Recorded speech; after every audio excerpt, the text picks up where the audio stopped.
All right, guys, what's going on? Welcome back to Top Line. It's your boy Chris, and ladies and gentlemen, welcome back to Top Line. And in case you didn't know, it's Friday. It's Friday. I said it's Friday. Hey, what's going on, man? That's right, guys. It's Friday. Hope everybody had a great week, having a great week, closing this week out the right way, man. Hope you dominated the week. Did you win? Did you win this week, baby? Did you win? Because as y'all know, the one thing I say, it don't matter how you play. It only matter how you win, if you win. I don't know. I just made it up on the fly. Sound cool, right? Anyway, man. Speaking of win, the Toronto Raptors got a big game tonight against the Boston Celtics. And, you know, everyone writing them off and all that. But I keep looking, man, and I think I know what the Raptors need. And I've been hinting at this for a long time. What the Raptors need is for Scottie Barnes and Pascal Siakim to not be just two good players on the team, but to be a duo. That's what they're not. It's always Pascal get 30, Barnes get 12, 14, 11. Scottie Barnes go 30, Pascal 11. Like they need to get on a wavelength and do that thing together and become a duo. And I think that right there catapult everything for them. I really do. You can get both of these guys to get those numbers consistently, because it's not like they're jacking up a bunch of shots to get them. They're efficient with their numbers. So it don't mean one guy get it, you're going to take away from my numbers. No. If you can get these guys, say I can lock both of these guys in on a nightly basis for 20 to 25 points. You want to be able to count on that, because what that does is it forces the defense, it forces the team to now have to plan for both of these guys, to really have to scout for both of these guys. Because right now, if you're a defense, you're like, oh, Scottie Barnes got it going. Let me go over here and deal with let me stop him. And it's like Pascal gonna lay it back. But it gotta be a duo. Like they gotta learn to feed off each other, man. And I think that's the one thing that in my opinion, just Chris talking, in my opinion, this team, it really will, man. When the last time we seen a 20-20 game from both of these guys?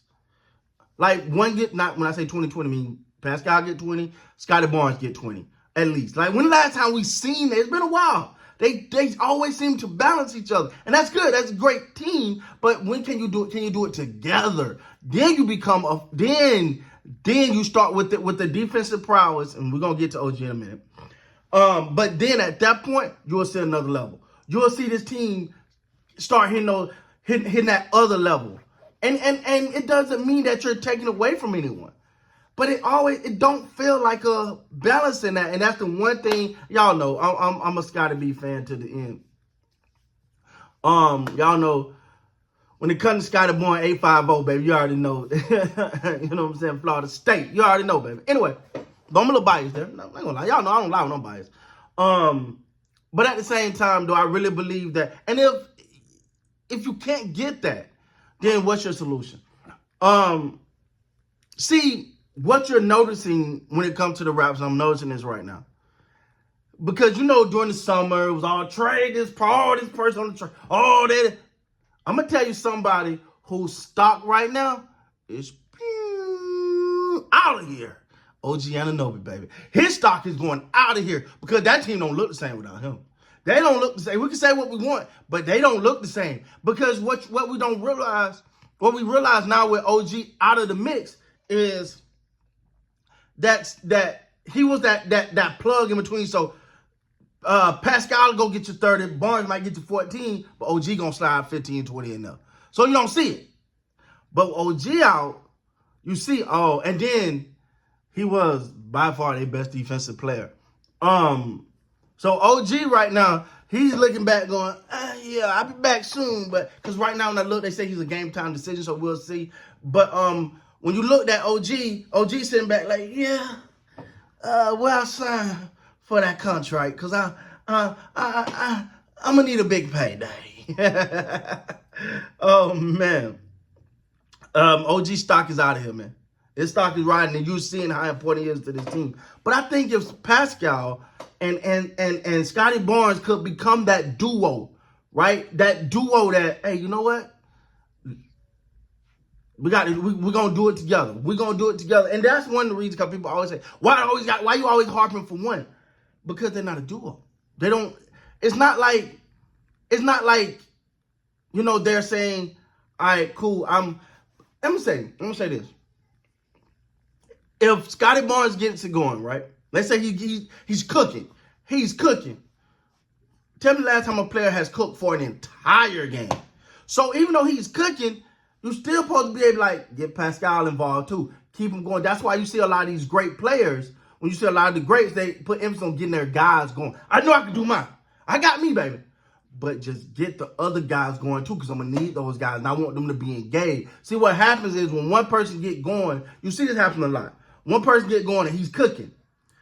And all of a sudden, that's how you end up with 50 points and you lose the game. Because you're cooking. You're dominant. But you ain't got no one else involved. So all night, they've been spectators. They've been watching. They've been looking. They've been like, oh, this is a nice game. Oh, I know I got a uniform on, but anybody got a ticket? Got my ticket?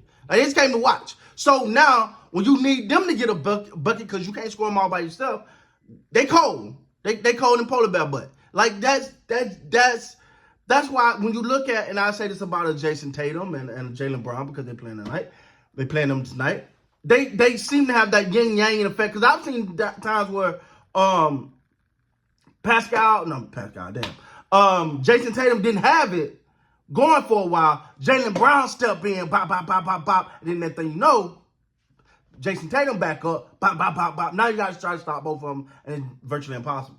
So that's the same thing you want to see. I think the next step. Again, that's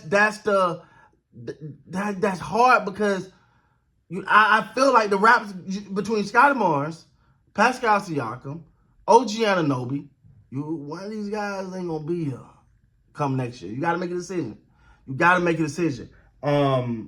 Because to me, you can't give all those guys max contract, and I think somebody else is going to be willing to. Jeremy Grant got a max contract, dog. So somebody's going to be willing to offer these guys, and I'm not dissing this guy, please, dog. It was an outrageous contract. But somebody's going to be willing to give these guys that money. So you got to kind of see what tandem works the best, because the one thing about OG, he going to get his, and he's aggressive. He's gonna force it on both ends of the on both ends of the floor, and he's not. And that's why I gave pushback when people said, "Well, it's a new system." No, Pascal up and down because he learned a new system. Scottie Barnes in that same system. OG is in that same system. Why don't they have that? Why are we saying, oh, well, they're learning a new system too? So, but I think Pascal Siakam and Scottie Barnes, they got to become a duo. They got to become one that you got to deal with on a nightly basis. And when that happens, when you got to really game plan for two, not just find out which one to get hot and stop him. When you can you can guard Pascal, but Scottie Barnes will eat you alive. You can double Scottie, but Pascal will eat you alive. I think that take this team to another level. But let me know down in the comments, guys, what you guys think. Am I right? Am I wrong? Am I close? That's just my opinion, man. With that being said, guys, please like, comment, subscribe to the channel. Till next time, you gotta be great, man.